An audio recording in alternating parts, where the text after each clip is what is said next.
85 से लेकर के 1685 से लेकर के 1688 तक 3 वर्षों का शासनकाल जेम्स सेकेंड का रहा। और जेम्स सेकेंड 1688 में जब ब्लडलेस रिवॉल्यूशन होती है, जिसको रक्तहीन क्रांति भी कहते हैं या इसी को पोपिश प्लाट भी कहते हैं। पोपिश प्लाट इसलिए कि जेम्स सेकेंड पूरे इंग्लैंड को कैथोलिक राष्ट्र बनाना चाहता था, जिसके खिलाफ विद्रोह हुआ और एक क्रांति हुई जिसमें एक भी बूंद खून की नहीं गई, इसीलिए इसको ब्लडलेस रिवॉल्यूशन कहा गया। 1685 के बाद हैनोवर साम्राज्य का, हैनोवर वंश का शासन शुरू होता है और क्वीन एन सिंहासन पर बैठती है और जिसका शासनकाल 1700 तक रहता है। लेकिन हमको ब्रिटेन के राजाओं का इतिहास में हमारा मुख्य उद्देश्य अंग्रेजी साहित्य का अध्ययन करना है, लेकिन चूंकि साहित्य सामाजिक और राजनीतिक परिस्थितियों से प्रभावित होता है, इसलिए संक्षेप में राजनीतिक और सामाजिक परिस्थितियों का भी जिक्र होना जरूरी हो जाता है, सिर्फ को रिलेट करने के लिए, एक तारतम्य को जोड़ने के लिए। आज हम लोग पढ़ेंगे एज ऑफ होप, और जिसको ऑगस्टन एज भी कहते हैं और इसी को सूडो क्लासिकल एज भी कहते हैं। अगर ऐतिहासिक कालखंड का बंटवारा किया जाए तो 1700 से लेकर के 1750 तक का जो साहित्यिक काल है, इसको हम एज ऑफ होप के नाम से जानते हैं। फिर 1750 से लेकर के 1800 तक का, या यूँ कह सकते हैं आपकी 1798 तक जो पीरियड है, इसको ट्रांजिशन एज के नाम से जानते हैं, संक्रमण काल जिसको साहित्य का, और इसी को age of sense and sensibility भी कहते हैं। तो पहले ट्रांजिशन शब्द को समझा जाए कि 1750 तक जो साहित्यिक रुझान थी और जिसका डोमिनेंट फिगर था अलेक्जेंडर पोप, तो उसमें साहित्य में क्या क्या परिवर्तन हुए, और उसके पश्चात पोप के बाद जो साहित्यिक रुझान आई, जिसको अंग्रेजी साहित्यकारों ने एज ऑफ ट्रांजिशन कहा है, यानी दो संक्रमण काल। एक 1750 तक जो साहित्यिक विशेषताएं थी और फिर 1750 के बाद जो साहित्यिक विशेषताएं थी, तो दोनों का मिलन होता है, इसीलिए इसको ट्रांजिशनल फेज ऑफ लिटरेचर कहते हैं, जिसको संधिबेला भी कह सकते हैं। ट्रांजिशन को आप यूँ समझ लें कि जैसे संधिबेला, जब न तो आप कह सकें कि पूरी तरह से दिन है और ना ही कह सकें कि पूरी तरह से रात है, उस संक्रमण काल को, जिसमें कि दोनों कालों का एक मिश्रण होता है, दोनों कालों की साहित्यिक रुझान झलकती है, उसी को ट्रांजिशनल फेज कहते हैं।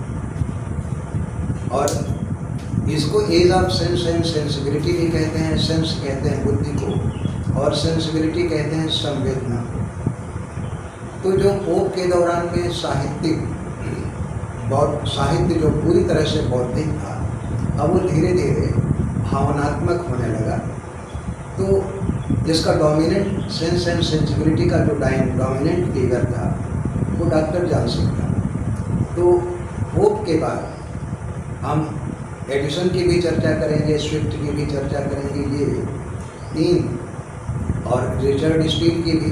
तो ये तीन डोमिनेंट फिगर हैं जिसकी चर्चा करते हुए हम लोग एज ऑफ जॉनसन पर आएंगे। इसी को ट्रांजिशनल फेज भी कहते हैं, जिसकी शुरुआत हो जाती है थॉमसन की कविता सीजन से। तो थोड़ा सा मैं चाहूँगा कि एक नज़र आप लोग बोर्ड पर जो है डालें और कुछ बातें नोट कर लें आप लोग।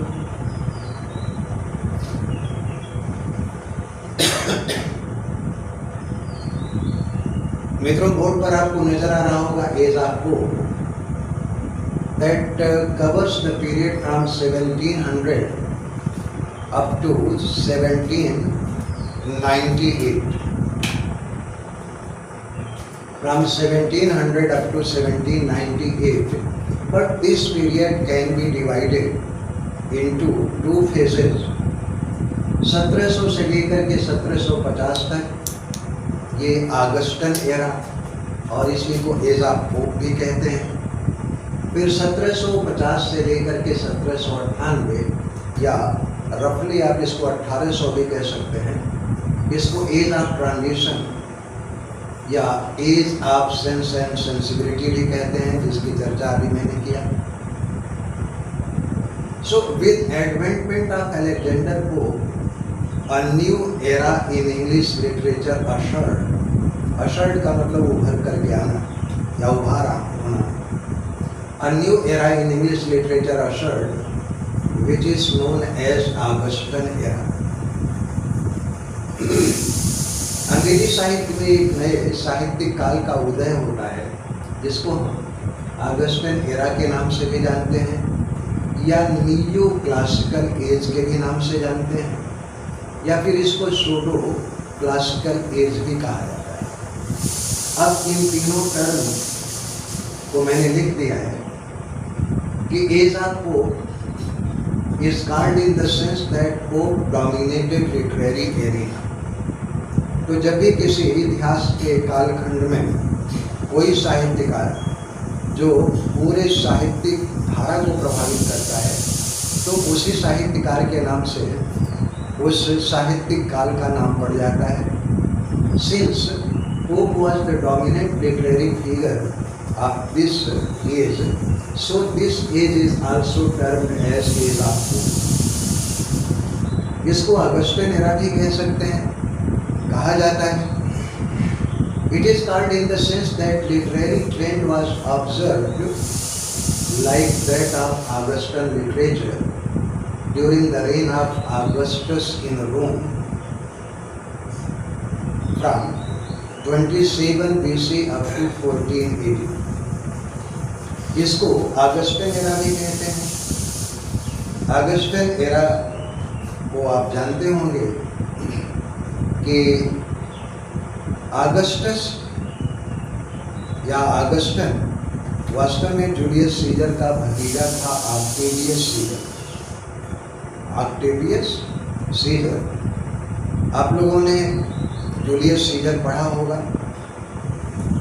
जूलियस सीजर कोई सम्राट नहीं था।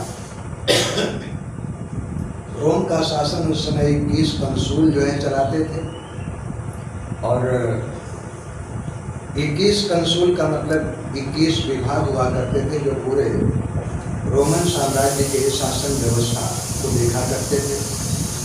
लेकिन जब पहला सम्राट घोषित करने का विचार सीनेटर्स लोगों ने किया कैपिटोल नाम की पहाड़ी पर, तो सीजर की हत्या कर दी जाती है और इसके खिलाफ सीजर का भतीजा ऑक्टेवियस सीजर और उसके पक्ष में एंटनी और लेपिडस, ये तीनों लोग एक अलायंस बनाते हैं। और किसके खिलाफ? ब्रूटस के, कास्का के और कैसियस के। इन दोनों पक्षों में लड़ाई होती है फिलिप्पी के मैदान में, और फिर जो रिपब्लिकन्स थे यानी कि ब्रूटस, कैसियस, कास्का, ये तीनों मरते हैं फिलिप्पी के युद्ध में और विक्टोरियस होते हैं ऑक्टेवियस सीजर यानी कि सीजर का भतीजा एंटनी और लेपिडस। बाद में रोमन साम्राज्य के 3 खंड किए जाते हैं। एक भाग का मालिक एंटनी, दूसरे भाग का मालिक ऑक्टेवियस सीजर और तीसरा हिस्सा लेपिडस के हिस्से में जाता है। लेकिन आप लोगों ने जब एंटनी और क्लियोपेट्रा को मैं डिटेल में पढ़ाऊंगा तो विस्तार से चर्चा करूँगा। बाद में ऑक्टेवियस सीजर लेपिडस की सेना की मदद से लेकर के सेक्सटस पॉम्पियस को पराजित करता है, मार देता है, और इसके खिलाफ एंटनी ऑक्टेवियस सीजर से युद्ध करता है। तो ऑक्टेवियस सीजर जब एंटनी मर जाता है, लेपिडस को मार देता है, तो ऑक्टेवियस सीजर पूरे रोमन साम्राज्य का पहला सम्राट बनता है। ये भी ध्यान रखिएगा, कभी कभी पूछते हैं कि who was the first emperor of Roman empire, तो वो था ऑक्टेवियस सीजर। और जब रोमन साम्राज्य का वो सम्राट बना तो उसने एक टाइटल अज्यूम किया था, पदवी, जिसको कहते हैं ऑगस्टस। और ऑगस्टस का मतलब होता है महान, द ग्रेट। तो ऑगस्टस का जो शासनकाल है 27 BC से लेकर के 14 AD तक है। लेकिन ऑगस्टस का नाम लिटरेचर में है, वो इसलिए कि रोमन लिटरेचर में जो 27 BC से लेकर के 14 AD तक यानी ऑगस्टन पीरियड था, उसमें साहित्य की कल्पनातीत वृद्धि हुई थी, खासतौर से दो क्षेत्रों में, काव्य के क्षेत्र में और नाटक के क्षेत्र में। काव्य के क्षेत्र में तो इतनी ज़्यादा कि दो महान कवि वर्जिल हुए और ओविड हुए। इन्होंने पूरे रोमन लिटरेचर को प्रभावित किया, और जो मानदंड इन लोगों ने कविता में स्थापित किया था, उसी मानदंड का, उसी प्रिंसिपल का एक तरह से पार्शियली ऑब्जर्वेशन किया गया पोप के दौरान में जो साहित्य लिखे गए उसमें। तो इसी कारण से इसको जो है ऑगस्टन एरा भी कहते हैं, और सूडो क्लासिकल एज भी कहा जाता है। सूडो कहते हैं छद्म, जिसको हम वर्चुअल भी कह सकते हैं। तो pseudo classical age in the sense that classical rules were partially observe. ये प्रश्न पूछा गया है कि क्या पोप के दौर में जो साहित्य लिखे गए उसमें क्लासिकल रूल को फुल्ली ऑब्जर्व और पार्शियली ऑब्जर्व? तो आपका ऑप्शन होना चाहिए क्या पार्शियली, पूरी तरह से नहीं बल्कि आंशिक तौर पर। रोम में ऑगस्टस दौर में जो साहित्य में सिद्धांत लिखे गए थे उसका आंशिक तौर पर जो है अनुपालन किया गया, इसीलिए इस काल को जो है हम सूडो क्लासिकल एज भी कहते हैं। लेकिन माफ कीजिएगा थोड़ा गला। लेकिन इस दौर के जो साहित्य लिखे गए उसकी रुझान क्या थी? लिटरेरी ट्रेंड की बात की जाए तो the literature that were written are incorporated during the period of 1700 to 1750 that was mostly didactic. Didactic कहते हैं शिक्षाप्रद है। कि पोप के दौर में जो भी साहित्य लिखे गए वो सब के सब शैक्षिक थे, शिक्षा प्रदान करने वाले जो है साहित्य लिखे गए। और दूसरी बात यह है कि यूनिवर्सल रादर देन इंडिविजुअल। और याद रखिएगा कि जब भी कोई साहित्य क्लासिकल रूप पर आधारित हो जाता है, शास्त्रीय नियमों के ऊपर शास्त्र सम्मत हो जाता है, तो उसमें एक यूनिवर्सैलिटी आती है, सार्वभौमिकता आती है। वह किसी व्यक्ति विशेष से ना हो करके समस्त के प्रति हो जाता है। इंडिविजुअल कहते हैं व्यक्तिपरक को, और यूनिवर्सल कहते हैं सार्वजनिक को या सार्वभौमिक को। तो जैसा कि सैद्धांतिक नियम किसी व्यक्ति विशेष से संबंधित नहीं होते हैं बल्कि वो समस्त परक होते हैं, तो पोप के दौर में जो भी साहित्य लिखे गए वो universal. Every literature whether be poetry और prose that were not concerned with a particular person, rather there was universal appeal in the literature. So दूसरी बात ये थी कि यूनिवर्सल रादर देन इंडिविजुअल, ये व्यक्ति परक ना हो करके समस्त परक साहित्य लिखे गए। और तीसरी बात है कि classical rules were tried to observe, tried to observe. उस दौर में जो साहित्य लिखे गए उसमें शास्त्रीय नियमों का पालन करने का प्रयास किया गया, पूरी तरह से पालन नहीं हुआ। इसीलिए इसको जो है सूडो क्लासिकल भी कहते हैं। क्रिटिकल एंड सैटिरिकल, ज़्यादातर साहित्य जो लिखे गए वो आलोचना प्रधान थे, और सैटिरिकल का मतलब होता है व्यंग प्रधान। तो ज़्यादातर साहित्य व्यंग प्रधान और आलोचना प्रधान थे। And loaded with intelligence and rationality, पूरी तरह से उन रचनाओं में बौद्धिकता और तर्क का मिश्रण था। और यही सबसे बड़े जो है न्यू क्लासिकल एज के साहित्य की कमी रही, क्योंकि जो भी साहित्य लिखे गए वह क्योंकि रेशनल थे, बुद्धि पक्ष को छूते थे, भाव पक्ष जो है कविता से समाप्त हो गया।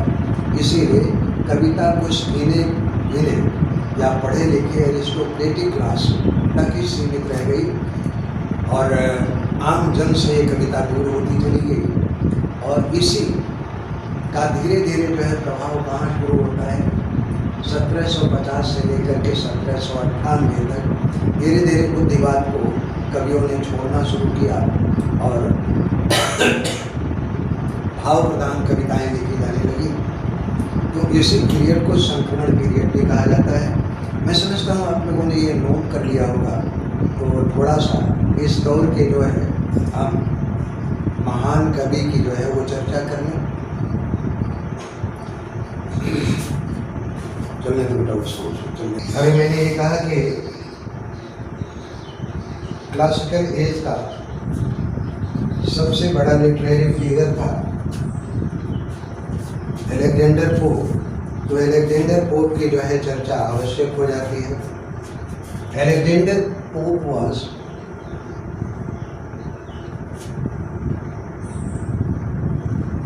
was the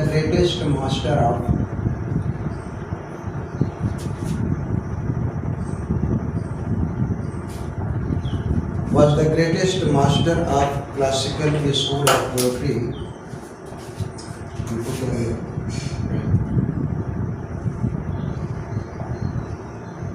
classical school of poetry. प्रश्न पूछा गया है, कोई फालतू की चीज नहीं लिखवाता हूँ दोस्तों, पूरा प्रयास रहता है टू द पॉइंट और फैक्चुअल को। ये प्रश्न पूछा गया है कि who was the greatest master of classical school of poetry. तो आपका ऑप्शन है क्या? Pope was the greatest master of classical school of poetry. He was born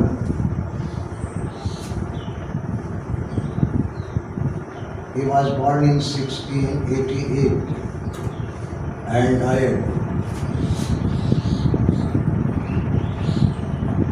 died in 1744.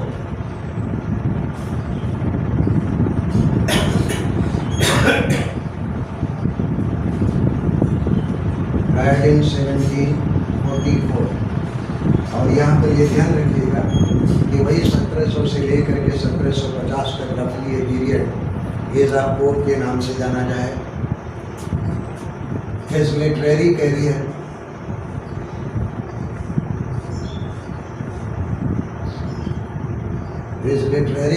Can be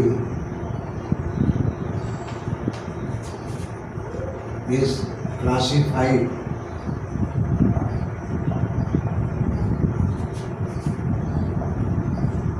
into 3 phases।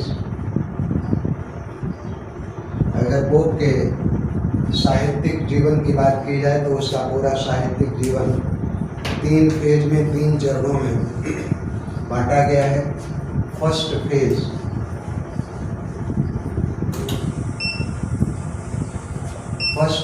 comprises miscellaneous poem,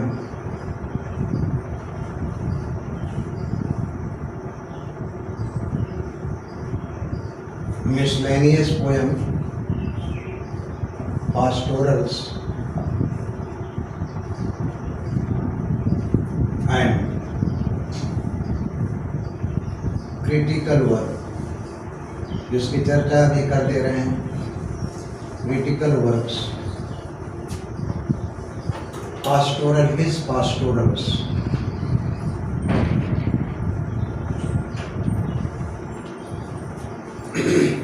यहाँ पर ये भी ध्यान रखना चाहिए कि पोप ने जो पास्टोरल लिखा वो बिल्कुल आर्टिफिशियल था। फेमस 4 पास्टोरल्स। पहला है स्प्रिंग, दूसरा ऑटम, तीसरा है समर और चौथा है winter.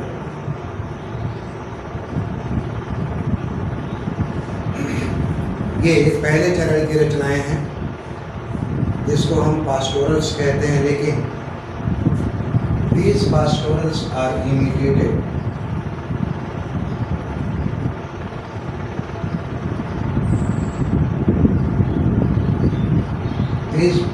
these pastorals are artificial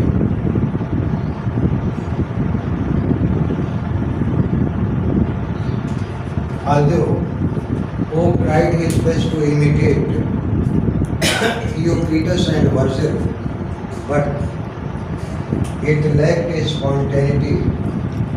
It lacked spontaneity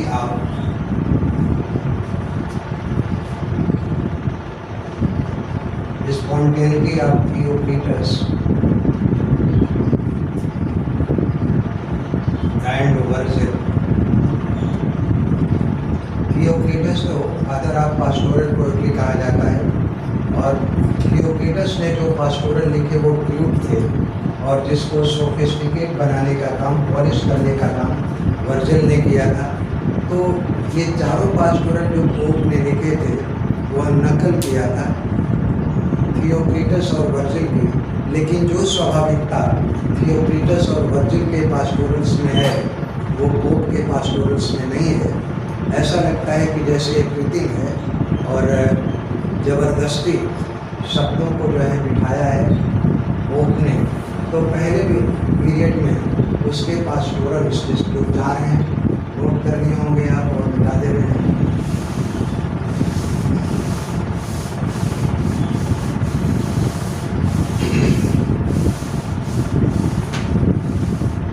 The other work of this period is Messiah.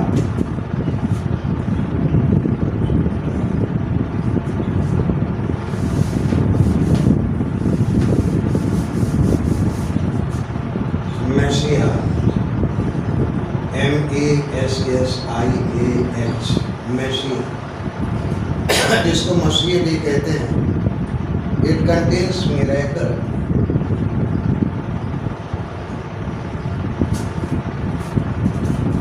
miracles and mysteries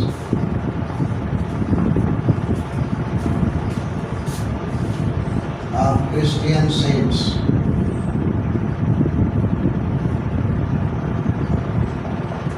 Mysia में वास्तव में पोप ने क्रिश्चियन संतों और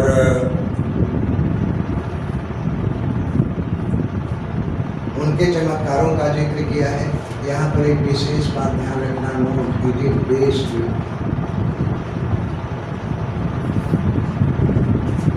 is based on A cloud. It is based on a clouds of Virgil.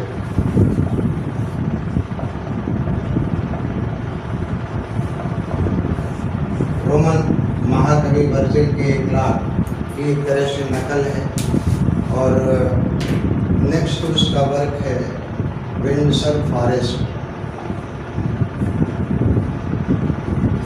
Windsor forest, Windsor के जंगल। The poem is inspired by Denham's Cooper Hill.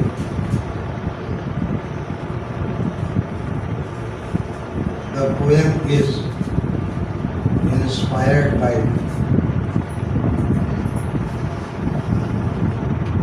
Denham. ये भी प्रश्न पूछा गया है दोस्तों। Denham's Cooper Hill, डेनहम ने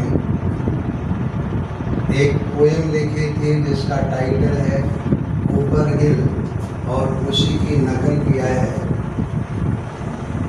पोप ने अपने विंडसर फॉरेस्ट। और जो पहले पेज की सबसे महत्वपूर्ण रचना है उसको हम एशियन क्रिटिसिज्म कहते हैं, मिटा देना है।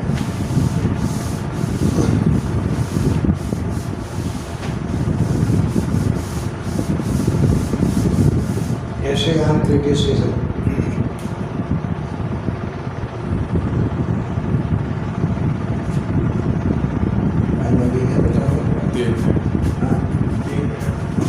एशियन क्रिटिसिज्म में तुरंत 3 ही मिनट बचे हुए हैं, तो कल जो है पोप को समाप्त किया जाएगा। शाम को हम लोग लैंग्वेज की क्लास में जुड़ेंगे।